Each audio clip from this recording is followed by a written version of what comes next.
Hi everyone, it's Sunday the 10th of May, our usual Sunday evening podcast ready for week 6 starting tomorrow. I hope you've all had a fantastic long weekend after celebrating VE Day, commemorating the 75th year anniversary of the end of World War II.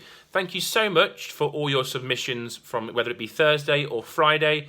There's been a real range and some wonderful gestures and some kindness, but more importantly, a real understanding of why that's such a special day for us and a special time for the people of England and Europe. So thank you so much for all your work that you've sent in. I look forward to continuing to work through your feedback. As usual, now we're going to have your feedback ready for you by Monday evening, so look out for most of your feedback coming through either tonight or tomorrow. You'll then be, as usual, having the special Monday night podcast where we will announce the winners of week 5 of home learning for the House Cup. So looking forward to that tomorrow evening. I've been busy looking through all of your work today, and it's been really pleasing, like I say, to see such a range and variety. I have received it all. I know I've not always managed to reply to every single email, but I have received it all.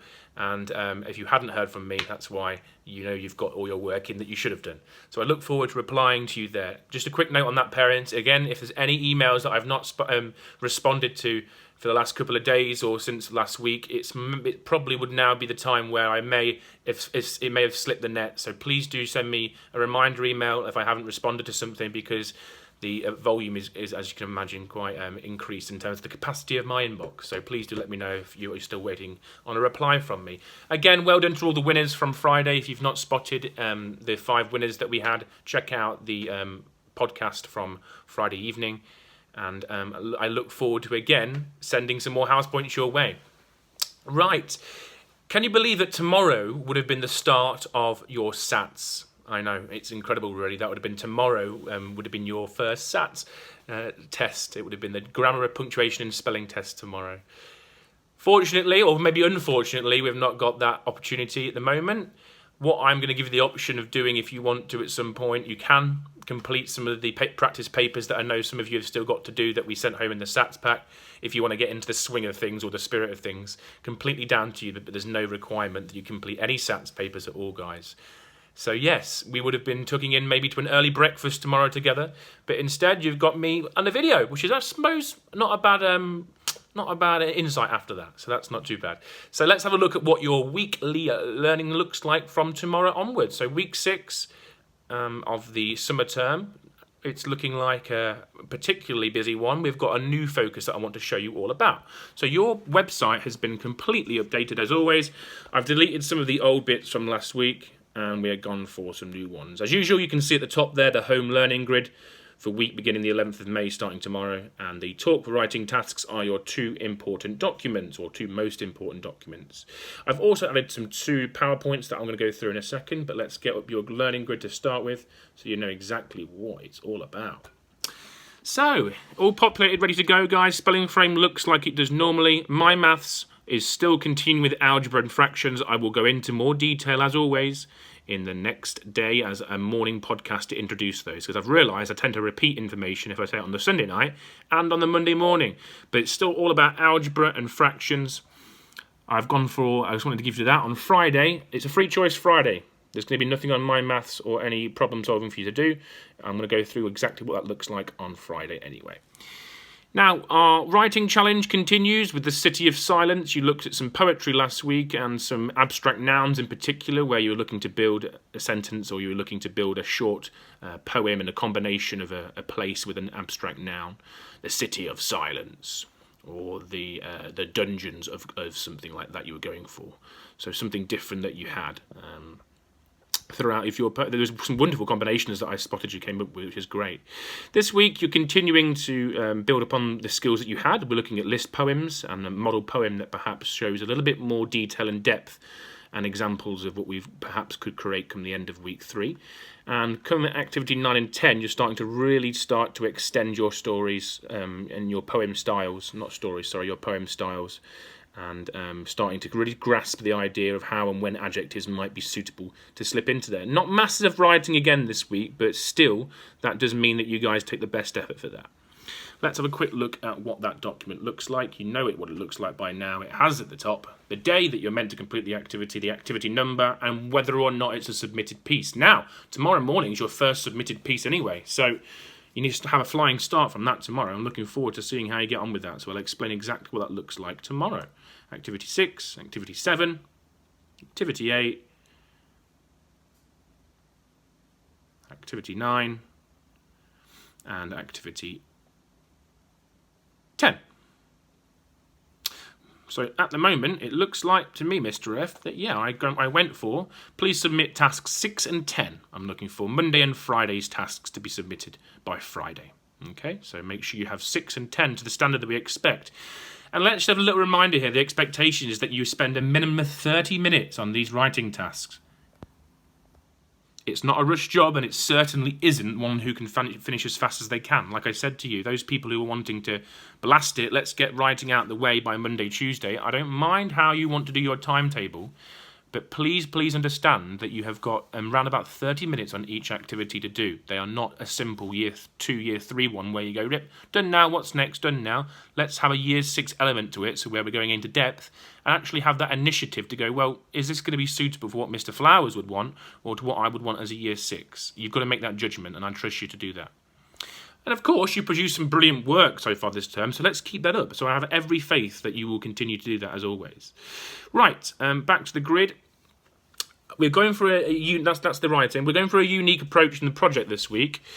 I've been trying to think about things in particular that would be suitable for you to do at home, and what we could actually have from the Year 6 curriculum that would work. I've been racking brains and things like that. There's certain things that just wouldn't work, particularly in science. I'm trying to think of certain areas that we haven't done. We've still got electricity left to do. I'd like to do a little bit more light, but we're going to go for a different twist to it this time round. We're going to look at all about food. Have a listen to this. Following on from our science lessons before Easter, you remember that we have been learning all about keeping healthy and the lifestyles with particular focus on what we eat. What I would like you to do, because you've been spending lots of your days at home, you're going to start thinking about what you and your family are eating and buying. On the next page, you will see 5 creative tasks around this subject that you can choose from. It's completely down to you what you want to choose. Now, what I mean by the 5 creative tasks, so, all about food. On the next page, this is quite a unique one this time, guys. You need to read this very carefully and have a look through. You can choose as many tasks as you would like, or complete just one task and spend your time making it in-depth, detailed, and purposeful. If you would like to do 3, that's fine. If you'd like to do 2, that's fine. I would not recommend doing any more than 2. But that's down to you, because of course of how much detail and depth we need to do it in. There's got 5 really cool challenges that I've created here for you. Yellow one, which foods contain the most sugar? Choose a selection of food items from the cupboard, fridge or freezer. Identify the nutritional label and record the amount of sugar that each food contains.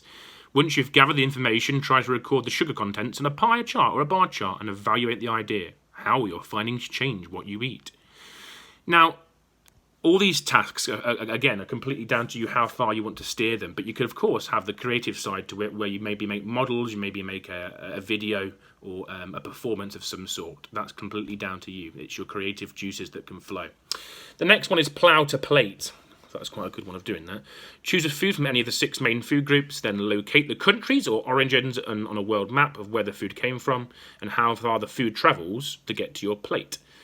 This could be, for example, if you're doing some foreign foods and how they've been maybe imported. You looked at imports and exports and how we've been doing that with trade a little bit, haven't we, when we looked at that with the Romans, I think. So that might be a nice way of thinking about how food is imported.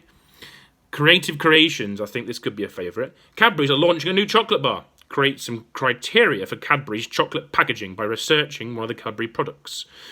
You could maybe design your own package. You could get some feedback from your family and things like that. And then you could create the chocolate bar maybe with an advert or an advert with music and bits like that. So have a look at the creative creations concept. That's quite cool. This come dine with me might be quite interesting as well. You're responsible for creating a 3-course meal for your family members. You need to create the recipe for a main meal, starter and dessert. Think about what ingredients you need. You need to go shopping for the ingredients too. Work out a budget for it. Think about how you could perhaps make the best value for money, most cost effective.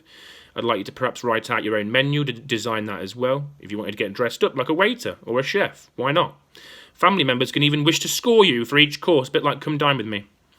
And the last option, a balanced diet. Think about the food a toddler might eat compared to an adult athlete. Choose 5 different types of people and draw a plate of food that will ensure they are eating healthy. Again, you could cook something up and have this as a maybe a sample recipe, or explain who and what you're designing it for and why. Underneath each plate, you could justify why you've chosen the foods and think about calorie intakes. Those are interesting. Calorie intakes, particularly who needs more and why. And can some people have more than one of the type of food group? If so, yes, why or not? So you've got to think about why they may have, for example, an athlete may need longer lasting energy like from starch or carbohydrates and things like that. What would they need if they're a long distance runner and things like that? Wow, that's very, very busy, isn't it? So you've got all of that to do. That's your options, of course. I put a YouTube link in there. There's some PowerPoints on the class page. Please record your work as usual in your log black sketchbooks, and of course any creations can always be photographed and recorded however you please. As creative as possible. Have a look through the page below, like you've just seen, and let me know if you've got any questions. And as always, submit a photo of your choice to me by Friday at 3:30. So that's all to do with food. I hope that makes somewhat sense, but you need to look through carefully at the options. Have a talk with your parents about which you think you could perhaps do, what the most realistic ones are for you. If you want to do 2, if you want to match them up with 3 maybe, or if you want to do 1 really, really well. I'm looking forward to seeing just how the variation that we may have in the class. The PowerPoints on there are to do with pretty simple ones about healthy eating, just a reminder of the food groups and bits like that. All of the different food groups and what they mean, if you want some information on that. And if you're doing the origins one, thinking about either where they come from and how things grow, that might be a nice one doing that. And there's lots of more links that I'll give out during the week as well. That's all on the website for you there. So that's all to go on so far, guys. I look forward to speaking to you in the morning, where we will start off our week 6 of home learning with a quick video just to recap what your day is looking like tomorrow. Thank you again for all your hard work, and be ready for that feedback tomorrow. I'm not in school, so I'm more contactable this week. I'm not in school tomorrow, but I will be ready to send your feedback, ready for our House Cup announcement tomorrow evening in a special podcast. Okay, guys, any questions, let me know. Any parents' emails need to speak to me, let me know. Hope you've had a restful weekend, and we're ready to go for another one, guys. It's Sats week, but not really. It's Flowers Out. Bye for now, guys.